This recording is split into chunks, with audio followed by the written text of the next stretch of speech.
Hola Iglesia, queremos compartirte las formas en las que puedes seguir siendo fiel con tus diezmos y ofrendas. Tenemos 4 maneras para dar y tú puedes elegir la más fácil y práctica para ti. 1. Dar en línea.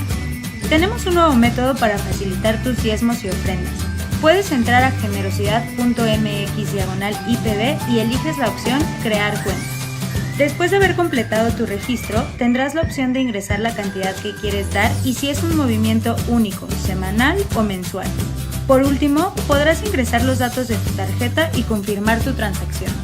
2. En persona. Si deseas, puedes ir a la iglesia los miércoles de 10 a 7 y los domingos de 10 a 2.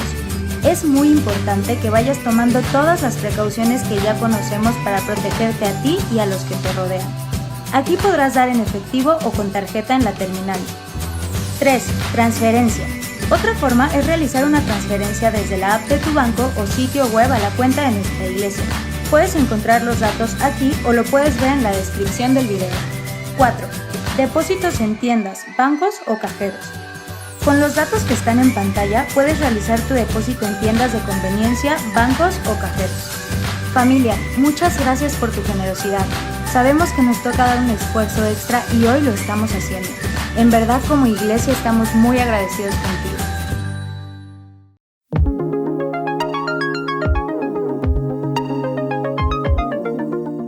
Amigos, qué gusto saludarlos, bienvenidos.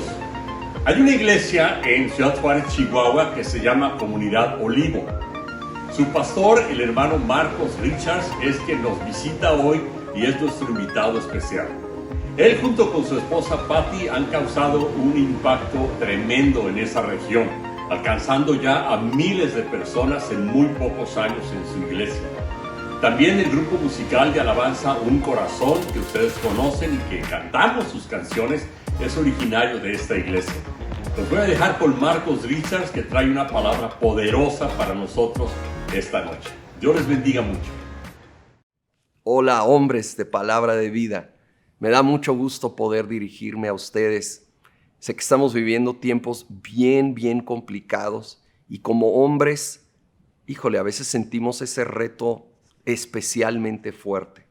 Yo quiero compartir una palabra que sentí hace tiempo para estos tiempos, pero creo que tiene una aplicación muy especial para nosotros los hombres.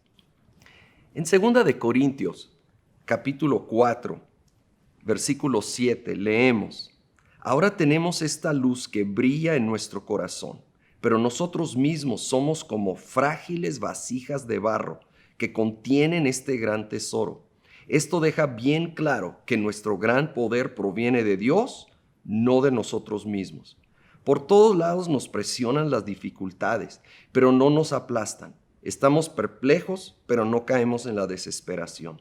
Somos perseguidos, pero nunca abandonados por Dios. Somos derribados, pero no destruidos. Este pasaje, como varios otros, dejan muy en claro que la Biblia nunca promete una vida fácil, una vida sin problemas. Si alguien te dijo eso, perdón, pero no estaba tomando en cuenta todos los versículos que enseñan que claramente sí habrá pruebas y dificultades.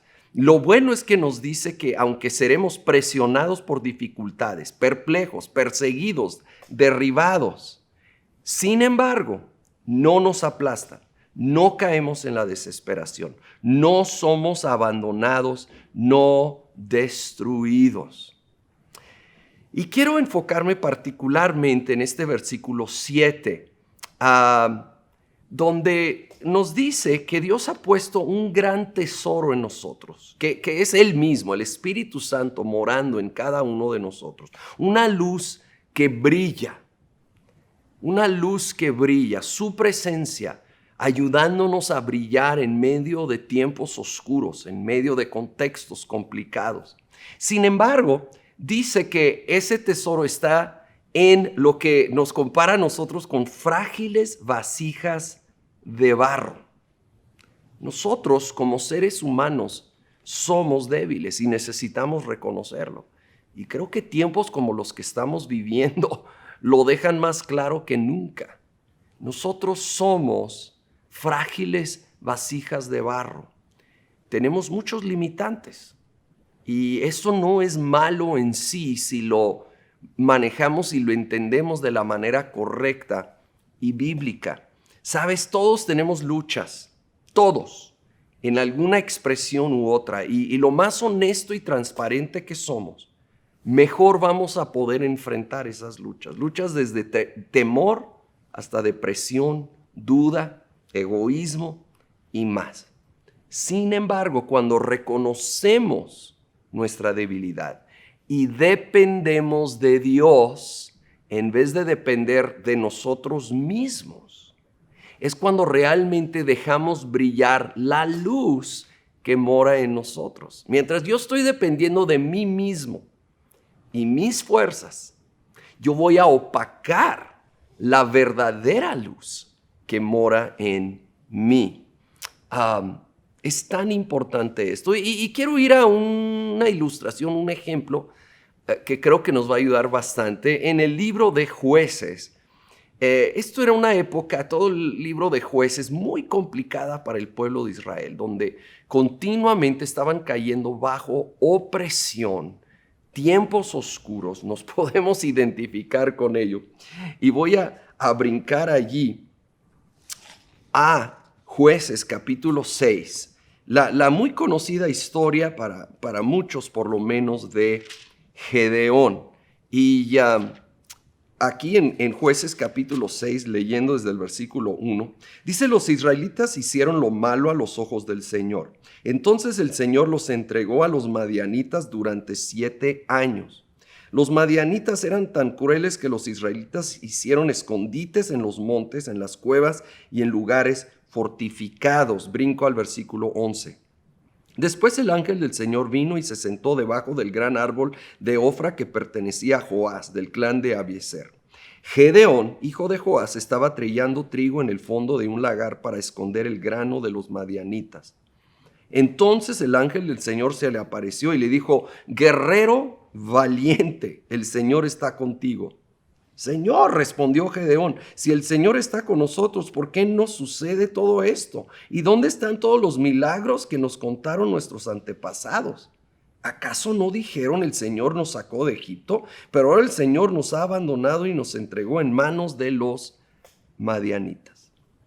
Como paréntesis, muchos cuestionan a Dios en una manera similar como Gedeón lo está haciendo aquí, ¿verdad? Está diciendo: si eres el Señor, ¿dónde está ese Dios y los milagros que nos contaron nuestros padres? Pero está ignorando lo que era obvio. Lo leímos desde el versículo 1. El pueblo estaba viviendo las secuelas, las consecuencias de vivir en pecado.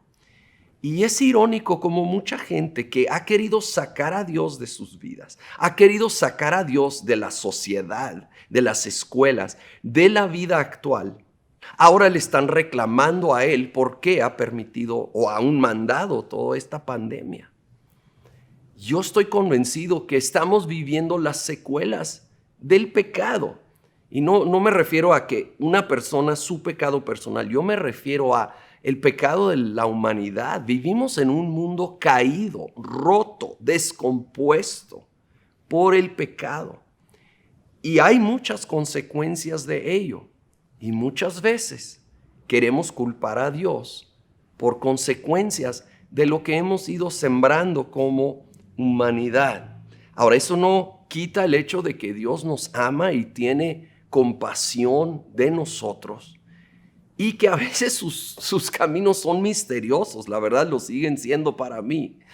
Pero no podemos ponernos en una posición de ignorar el pecado y la maldad que hay en este mundo y pensar que vamos a vivir en un mundo sin consecuencias por ese pecado y maldad. Continúa aquí en Jueces capítulo 6. Versículo 14, entonces el Señor lo miró y le dijo: ve tú con la fuerza que tienes y rescata a Israel de los madianitas. Yo soy quien te envía. Pero Señor, respondió Gedeón, ¿cómo podré yo rescatar a Israel? Mi clan es el más débil de toda la tribu de Manasés y yo soy el de menor importancia en mi familia. El Señor le dijo: yo estaré contigo y destruirás a los madianitas como si estuvieras luchando contra un solo hombre. Hay que notar algo. Gedeón se estaba escondiendo cuando llega el ángel del Señor a hablar con él. Escondiendo, en pánico. Sin embargo, Dios le dice guerrero valiente. Y le dice, ve tú con la fuerza que tienes y rescata a Israel. Gedeón, su primera reacción es primero cuestionamiento y luego decir yo soy el más pequeño, yo no puedo, ¿verdad? Soy débil, soy insignificante. Pero él tenía que entender algo, no dependía de él, no era en sus fuerzas. Y Dios estaba viendo el potencial que había depositado en él. Dios ha depositado en cada uno de nosotros un tesoro, un poder, un potencial. Y en su poder, Él quiere desarrollarlo y llevarnos a cumplir grandes planes y propósitos. Pero muchas veces batallamos para ver esto, como que nos vamos a uno de dos extremos. Sí, hay el extremo del soberbio que cree que en sus fuerzas va a lograrlo y le va a ir muy mal.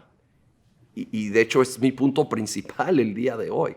Tenemos que reconocer que somos débiles y dependemos de Él. Pero luego se puede ir al otro extremo, donde ni siquiera creemos que en el poder de Dios vamos a salir adelante. Y tal vez muchos están enfrentando eso hoy. Dios sigue soberano, sigue en el trono, sigue teniendo un plan y propósito para tu vida, para la nación, para las naciones del mundo, aun si es difícil muchas veces de entender. Y nos llama a ser esos guerreros valientes, a creer y confiar que en Él y en su fuerza vamos a poder salir adelante de esto. Y vamos a ver a Dios obrar grandemente. Es tiempo creerle a Dios más que a otras voces. Tal vez hay muchas voces a nuestro alrededor, desde las noticias hasta el compadre, ¿verdad? Las personas que de repente dicen, pues todo va a acabar mal y de aquí no hay salida, y no negamos las circunstancias. No estoy hablando de caer en negación. Reconocemos lo grave y complicado de la situación, pero decidimos creerle más a Dios y su palabra que a los noticieros, que al compadre, que cualquier otro, aún a mi propia voz interna que de repente, ¿verdad? Por las emociones volubles me puede estar diciendo pura derrota y se acabó y no hay esperanza. Pero en Cristo Jesús tenemos esperanza. En Cristo Jesús vamos a salir adelante. Bueno, volviendo a Gedeón, Dios le habla y no hay tiempo para ver todo. Puedes leerlo luego, cómo pone múltiples pruebas Gedeón para estar bien seguro que Dios le está hablando. Y al fin es convencido y entonces reúne un ejército de 32,000 soldados. Iban a ir en contra de un enemigo que tenía más de 100,000. Sin embargo, Dios le dice, tienes demasiados hombres. Pueda que cuando les doy la victoria, ustedes tomen el crédito y piensen que fue en su fuerza que ganaron. Entonces, lo hace reducir, se reduce, dice, los que tienen miedo váyanse a sus casas, 22,000 vuelven a sus casas, se queda con 10,000 hombres. Y Dios dice, todavía son demasiados. Pudieran llegar a pensar que fue en sus fuerzas. ¿Qué tan importante no es para Dios quitarnos la soberbia de encima y asegurar que Él recibe toda la gloria, todo el crédito? Entonces, mejor de una vez, ¿por qué no reconocemos que somos débiles? Que tenemos muchos limitantes, que necesitamos de su poder. El caso es de que luego reduce el grupo a solo 300 hombres, 300 soldados. Y entonces dice, ahora sí, no va a haber duda alguna que fue en mi poder que obtienen la victoria.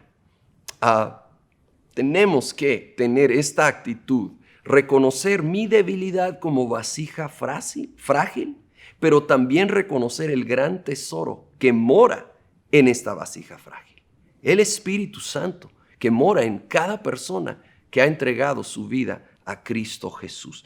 Sí, depender no de mí, sino de Él, y en Él tener una fe audaz. Así que Gedeón y sus 300 se preparan para la batalla. Quiero pasar a Jueces capítulo 7. Voy a leer aquí en el versículo 16. Jueces 7, 16. Así que dividió a los 300 hombres en 3 grupos y le dio a cada hombre un cuerno de carnero y una vasija de barro con una antorcha adentro. Después les dijo: fíjense en mí, cuando yo llegue al límite del campamento hagan lo mismo que yo. En cuanto yo y los que están conmigo toquemos los cuernos de carnero, ustedes también toquen sus cuernos alrededor de todo el campamento y griten por el Señor y por Gedeón. Fue apenas pasada la medianoche, después del cambio de guardia, cuando Gedeón y los 100 hombres que iban con él llegaron al límite del campamento madianita. Entonces, de un momento al otro, tocaron los cuernos de carnero y rompieron las vasijas de barro. Enseguida los 3 grupos tocaron juntos los cuernos y rompieron las vasijas. Con la mano izquierda sostenían la antorcha ardiente y en la mano derecha llevaban el cuerno, y todos gritaban: una espada por el Señor y también por Gedeón. Finalmente, versículo 21, cada hombre permaneció en su puesto alrededor del campamento y observaron cómo los madianitas corrían de un lado a otro, llenos de pánico y gritando mientras se daban a la fuga. Dios les dio la victoria sobre un enemigo mucho más grande y fuerte que ellos en lo natural. Y quiero considerar un poco estos elementos que Dios les dirigió utilizar en esa noche, porque creo que hay algo simbólico en ello que nos puede ayudar a nosotros. Primero, tenían una espada. Y la espada en el Nuevo Testamento nos habla de la Biblia. Efesios lo llama la espada del Espíritu. Y nosotros necesitamos basar nuestra vida en la palabra de Dios. Necesitamos orar con la palabra de Dios. ¿Sí? A veces hacemos oraciones realmente desconectadas de la palabra de Dios, de la espada del Espíritu. Y no tiene nada de malo abrir nuestro corazón y simplemente conversar con Dios. Debe de ser relacional, pero hay momentos de guerra, hay momentos que necesitamos ir a la palabra y orar con la palabra. Yo te animo a leer la palabra diariamente. Cómo necesitamos alimentar nuestra alma, nuestro espíritu con la palabra. A mí me gusta leer primero un pasaje y luego detenerme y preguntar: Señor, ¿qué me estás enseñando aquí? Y orar, hacer una oración, a veces muy breve, a veces como que el Espíritu Santo va desatando algo allí y empiezo a orar más extensamente. A veces hay algún versículo que se presta para orarlo textualmente. Hay que tener la espada de la palabra en nuestra mente, nuestro corazón y en nuestra boca. Sí, necesitamos, no como un perico que lo dice sin contexto, como una fórmula. No se trata de eso. Pero se trata de sí alinear mis pensamientos y palabras a lo que Dios dice y empezar a realmente vivir con la espada del Espíritu en mi mente, mi corazón y en mi boca. Luego menciona que tocaban un cuerno de carnero. Era como la trompeta de su día, ¿verdad? Era un instrumento musical para alabanza y para la guerra, como en este caso. Y esto me habla de la alabanza. La alabanza es crucial en todo tiempo, pero creo yo especialmente en tiempos difíciles, cuando la tendencia natural no va a ser levantar alabanzas. Pero cuando tú y yo levantamos el sacrificio de alabanza, cuando no tenemos ganas, cuando las circunstancias no son favorables, y no solo estamos dando gracias por algo bueno, que hay que hacer eso también, pero cuando yo decido alabar y exaltar al Señor Jesús en medio de tiempos difíciles, es como tocar esa trompeta. Es una declaración de guerra, es una declaración de victoria y cambia el ambiente. Lo he vivido muchas veces y probablemente tú también. cuando no tienes ganas, cuando no sabes, cuando se acaban las palabras, canta. Cántale al Señor. Si no sabes qué cantar, ¿sabes qué? Pon un canto de alabanza y adoración. A mí me ministra, me ayuda, ¿verdad? Y cantar. O los salmos son increíbles. Muchos de los salmos. Hay unos de mucha angustia, ¿verdad? Y se vale desahogarnos delante de Dios. Pero también encontrar esos salmos de victoria, de alabanza, de exaltación en medio de tiempos difíciles. Y vamos a ver algo poderoso suceder en nuestras vidas. Luego tenemos estos cántaros que rompieron para que se viera la antorcha. Y esto va perfectamente con el versículo con el que iniciamos, ¿verdad? 2 Corintios 4:7. Somos como vasijas de barro, pero hay un tesoro adentro de nosotros que brilla. Fíjate cómo se acomoda. Rompieron ese cántaro porque era frágil, pero de ahí salió la luz. Y cuando vemos fuego, yo no puedo evitar pensar en el fuego del Espíritu Santo, ¿sí? El Espíritu Santo mora en cada persona que ha entregado su vida a Cristo Jesús. Y es como ese fuego en nuestro interior. Ahora hay un par de aplicaciones de esto. Hay el fuego por el lado que consume la paja, consume la carnalidad, consume aquellas cosas que no honran a Dios y no deben de estar en nuestra vida, pero que nunca vamos a vencer en nuestras propias fuerzas, que necesitamos la ayuda del Espíritu Santo. Y luego hay al lado el fuego que brilla en la oscuridad, esa pasión que arde en nuestro corazón por Jesucristo y luego de ahí que arde por las almas, por el prójimo. Necesitamos esa continua llenura del Espíritu Santo. Y digo continua llenura porque así lo describe el Nuevo Testamento. En pasajes como Efesios 5:18, que nos llama a ser llenos del Espíritu Santo, pero lo habla en el presente continuo. Quiere decir continuamente lleno. No solo es una experiencia alguna vez en la vida, es algo continuo. Debe de convertirse en nuestro estilo de vida. Yo te animo a pedirle más de Dios en tu vida todos los días. Y algunos hasta se confunden. ¿Cómo si el Espíritu Santo ya vive en mí? ¿Cómo pido más de Él? Lo que estamos realmente pidiendo es más de su influencia, más de su poder, más de su fruto. Obviamente Él ya está en nosotros al recibir a Jesucristo, pero queremos más y más de su actividad en nuestra vida diaria para consumir la paja, es decir, para tener una mayor fuerza y vencer esas tentaciones, pero también para brillar, para ser un testimonio vivo en el contexto en el cual nos encontramos, en casa, en el trabajo, en cualquier lugar donde nos encontramos. Necesitamos reconocer que nuestras fuerzas se acaban, se agotan, pero el Espíritu Santo está allí presente. Saben, en la Biblia se usa el nombre Paracletos para el Espíritu Santo y quiere decir literalmente el que viene al lado para ayudar. Algunos cuando oyen Espíritu Santo se imaginan solo alguna experiencia o una emoción. Él puede provocar experiencias y emociones, pero Él es Dios viviendo en ti, viviendo en mí, el que viene al lado para ayudar, para ayudarnos en la vida diaria, en lo práctico, ¿sí? En los retos de la vida cotidiana, ¿sí? Y si tú tienes hijos en casa, tú necesitas más del Espíritu Santo. Si son adolescentes, necesitas una doble porción del Espíritu Santo. Y si está viviendo tu suegra contigo, una triple porción.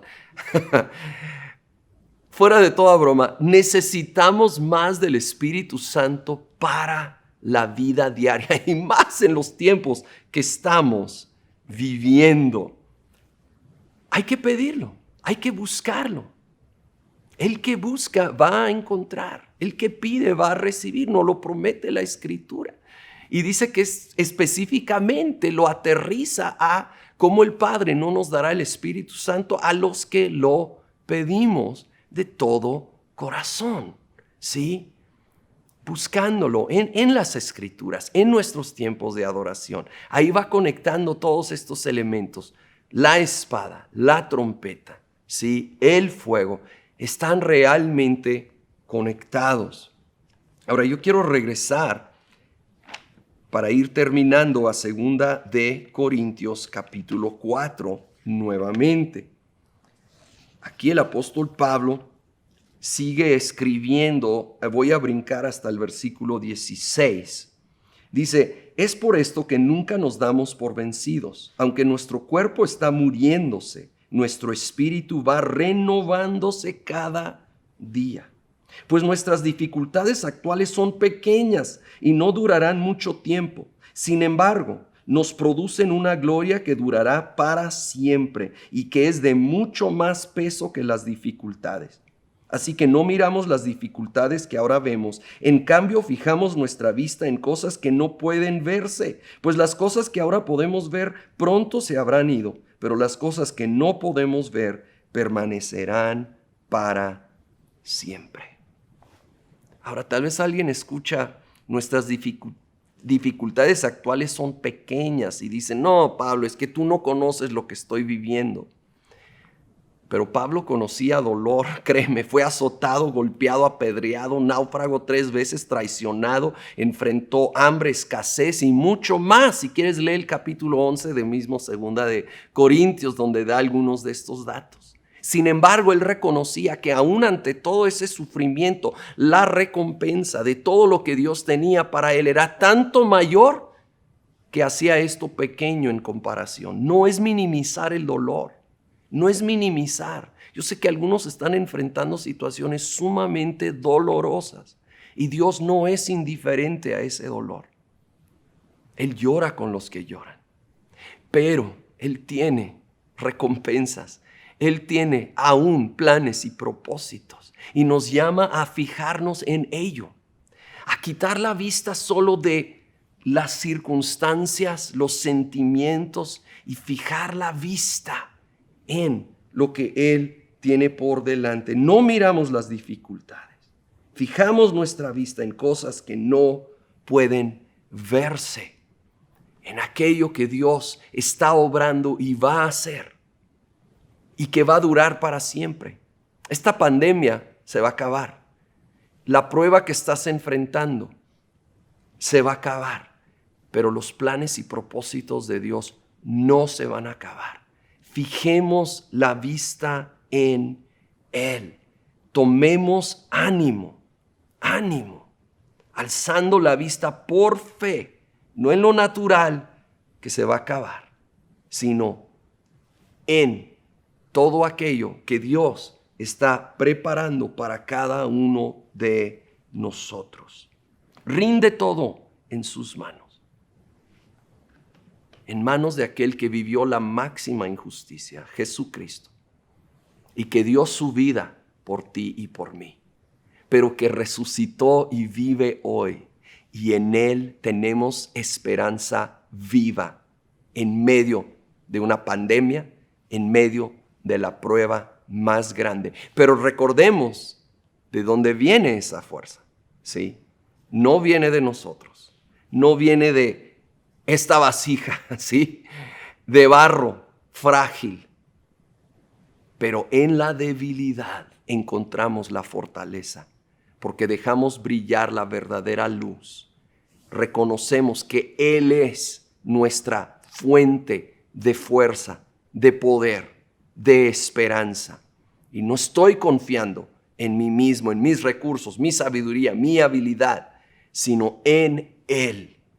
Y en Él, cuando somos débiles, somos fuertes. Permíteme orar. Padre, en el nombre de Jesús, yo levanto a cada uno de los que hoy están escuchando, pidiéndote que tú traigas consuelo al que lo necesita, fortaleza,